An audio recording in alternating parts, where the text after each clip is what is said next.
Then I heard this very soft cry, a cry that you may hear from someone covering their mouth. I jumped and shined my flashlight in her direction. There was Linda, or what was once Linda, facing me. She wore a night sweater of some sort. She was very thin and hair messed up from the wind. I screamed. Whatever it was standing in front of me wasn't Linda. The old lady living next to me has no face.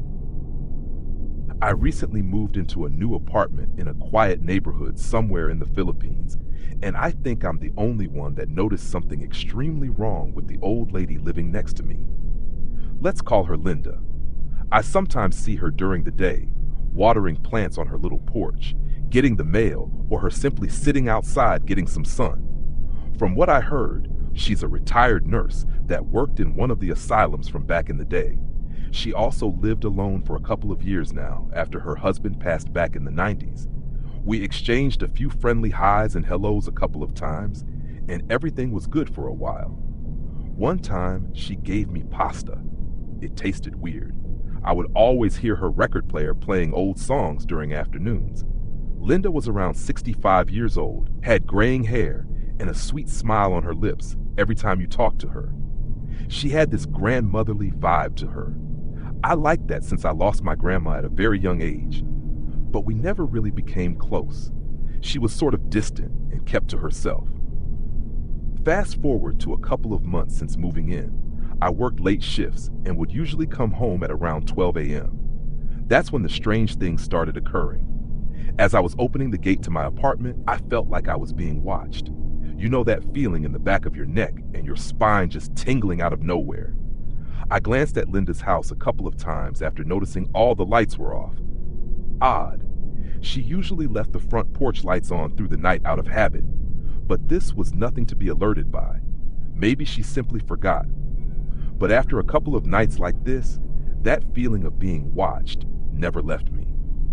One night, I finally took a closer look into the darkness of her house and noticed someone sitting on her porch, just barely visible through the darkness. It was her. I couldn't see her face clearly, but I could make out the shape of her body. Thin, hair down, hunched over on a chair, not moving. She was facing my direction. I was sure of that. I was also sure that she was the one watching me these past few nights. I waved to her. No response. I shrugged it off. Tired from work, I didn't have time and energy to stress over what my neighbors were up to. But what could she be doing outside at 12 a.m.? I didn't think of these things back then, but it was certainly odd looking back. The next morning, I saw her outside talking to another neighbor, just the usual. At a distance, she looked at my direction and smiled. I smiled back.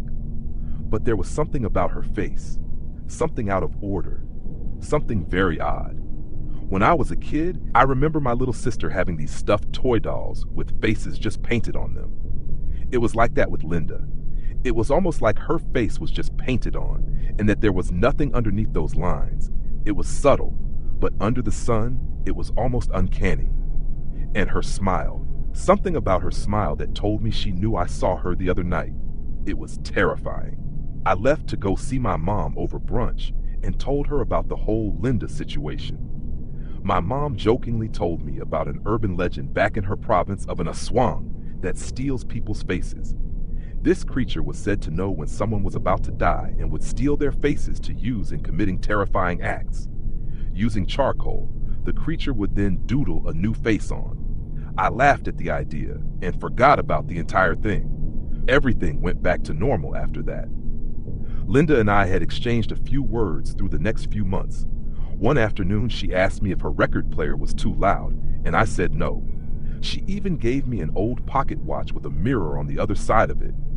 A pocket mirror and watch, she told me. It was supposed to be her husband's, as she was trying to get rid of some of his things. But that was all. She went back to being distant, and I went on with life. It was in December on that same year when I saw what I would describe as the scariest thing I've ever seen in my adult life. It was about 1 a.m. on a work week, and I was just getting home from a tiring day when I felt it again. That eerie feeling of being watched. Her house was blacked out again, and suddenly all those odd things about Linda started to fill my mind again. I froze in place. She was there, or it was there. I could make out the shape of her body on the porch. She was standing this time. Her hair was down, moving in the wind. It was starting to rain, and I was starting to get cold and shivering. I tried to find the courage to shine my phone's flashlight in her direction, but I was too scared of what it may uncover. Then I heard this very soft cry, a cry that you may hear from someone covering their mouth. I jumped and shined my flashlight in her direction. There was Linda, or what was once Linda, facing me. She wore a night sweater of some sort. She was very thin and hair messed up from the wind. I screamed. Whatever it was standing in front of me wasn't Linda. She had no face. What was once the face of the neighbor I knew was gone. It was as if someone had taken it off. It was just pale white skin as a face. I could hear this soft cry again as she tried to talk with no mouth. She started to lift one of her hands, as if gesturing me to come over. I almost fainted. I never thought I could start my motorcycle as fast as I did, but I sped out of there and into the rainy night towards my mom's house. I never told anyone about what happened that night, and I managed to move out of the apartment the next week. To hell with my security deposit. I also never saw Linda again. I tried my best to bury that memory for so long. All of this happened about 20 years ago, and I never told anyone until now. I never really did find out what exactly happened to Linda, my old neighbor, but I sometimes asked around. Some say she passed away the following year. Some say she moved to live with her brother, but left all her things behind, even her record player. It was like she just disappeared. But all this time, I kept the pocket mirror watch she gave me. I sometimes look at myself in that small mirror and think about why my face sometimes looks like it's just painted on. Something is on my roof. After divorce and a long, grueling custody battle, I thought I'd finally found a place where my daughter and I could start over. The house wasn't much, a small, 2-story cabin near the woods, miles away from the nearest neighbor. It wasn't luxurious, but it was quiet, isolated, and affordable, thanks to a modest pension from my years in the military and a body too broken to work a demanding job. For an introvert like me, it was perfect. For my daughter Emily, it was an adventure. At first, life here was as peaceful as I'd hoped. The mornings were filled with the soft sounds of birds and the rustling of leaves, the evenings with the crackling of a wood fire. But, as idyllic as it seemed, the town had its quirks. The first odd encounter came at the grocery store. An old man with a wiry frame and piercing blue eyes kept watching me as I moved from aisle to aisle. I tried to ignore him, but eventually he approached me and Emily, tipping his hat in greeting. "Y'all are the new folk up at the old house, aren't ya?" he asked, his voice rough and gravelly. I chuckled nervously. "Are we that out of place?" "Not at all. This is just a small town. Everybody knows everybody is all." He smiled, but there was something in his expression, a flicker of unease that didn't sit right. After introducing myself and Emily, the old man, Rick, invited us over to his place for a proper town welcome. He mentioned wanting to discuss a few rules, which struck me as strange, but I chalked it up to small-town eccentricity and agreed. That evening, Rick and his wife hosted us in their cozy, overstuffed living room. While his wife entertained Emily with cookies and stories, Rick and I sat out on the porch, sipping whiskey as the sun dipped below the horizon. After some small talk, Rick's expression grew serious. "We've got a few rules around here," he said, swirling his glass. "You don't have to believe in them, but you do have to follow them. This is old land, son, and they've been here long before we were." "They?" I asked, frowning. "The forest folk." His voice dropped to a near whisper. "We've got an understanding with them. You live near the woods. You're practically roommates with them, even if you don't realize it.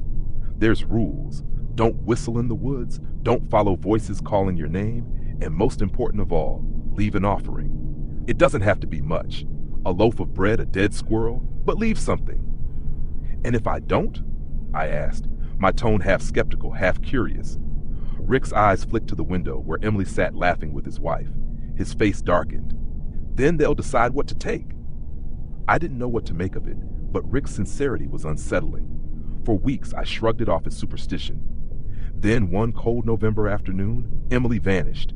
I'd been working on the house, like patching up a drafty window in preparation for the coming snow, when I realized the house was eerily quiet. I called her name, first casually, then with rising panic. My search of the house turned up nothing, and I bolted outside, screaming for her. Relief and terror surged when I saw her standing at the edge of the property, right before the woods. "Emily!" I ran to her, grabbing her arm. She looked up at me, surprised by my panic. "Hi, Daddy. I was just playing with my new friend." My blood ran cold. "What friend?" I asked, scanning the tree line. She pointed into the shadows, but there was nothing there, just the faint smell of damp earth and decay. I told her to never ever play near the woods again and marched her back to the house. Later, I went to where she'd been standing and found tracks in the soil, her small footprints alongside larger ones, inhuman ones. They weren't like any animal I'd ever seen. After that, I took Rick's advice seriously. Each night, I left something on the porch, a piece of bread, a strip of jerky, and each morning it was gone. For a while, the unease subsided. Then the snow came. That December evening, I was bone tired. Cutting wood in the freezing cold had taken its toll, and I'd fallen asleep without setting out an offering. I woke to the sound of Emily standing by my bed. "Daddy," she whispered, her voice trembling with excitement. "Santa Claus is on the roof." I blinked, disoriented. "Honey, Santa's not." The sound cut me off. Heavy footsteps. Something was moving on the roof. My breath caught as the weight shifted directly above us, followed by a long, deliberate sniffing sound, like a predator scenting its prey. Panic took over. I slid silently out of bed, grabbing my hunting rifle from beneath it. Covering Emily's mouth to keep her silent, I pointed the gun at the ceiling, my hands shaking. The footsteps grew louder, closer. I fired. The deafening shot echoed through the house, and whatever was up there scrambled, letting out a guttural, animalistic growl before leaping off the roof. I told Emily to hide under the bed and not to come out unless I told her to. Heart pounding, I grabbed my flashlight and rushed outside. The snow on the roof was disturbed where my shot had landed, and below near the front door, the snow was trampled and stained with blood. The tracks led into the woods. I shouted threats, firing a few more shots into the trees. The only response was silence and eyes. Dozens of glowing eyes stared back from the shadows, unblinking and unmoving. By the time the first light broke through the trees, the car was packed to bursting. Emily sat in the passenger seat, clutching her favorite stuffed animal, her face pale and tired, but trusting. I strapped the last bag into the trunk and took one last look at the house. The porch light flickered weakly against the morning fog, and for a moment I thought I saw movement in the woods. Just a shadow slipping between the trees. "Are we ever coming back, Daddy?" Emily asked quietly. I hesitated, my fingers tightening on the car door. "No, sweetheart, we're not." As we pulled out of the driveway, I couldn't help but glance in the rearview mirror. The cabin grew smaller, swallowed by the woods, until it was gone completely. For hours we drove in silence. The sun rose higher, but the weight in my chest didn't lift. The further we got from the house, the more I began to feel like we weren't really leaving. That whatever lived in those woods wasn't bound by property lines or miles of road. "Daddy?" Emily's voice broke the silence, small and hesitant. "My friend said goodbye to me this morning." I gripped the wheel tighter, my knuckles turning white. "What do you mean, Emily?" She looked at me with wide, innocent eyes. "When I woke up, he was at my window. He said he'd miss me, but he'd always know where to find us." I didn't respond. There was nothing to say. The open road stretched ahead, empty and endless, but no distance felt safe enough. Behind us, the woods waited, and somewhere deep within, something watched. We kept driving, and we didn't stop. All right, that's it for today's video of creepy encounters from Reddit. These stories were so creepy, so eerie, and just so interesting to listen to. They're perfect for studying, relaxing, or just having something spooky on in the background. Thank you so much for watching. If you enjoyed the video, don't forget to subscribe to the channel for more stories like this, and I'll see you in the next one. Stay safe.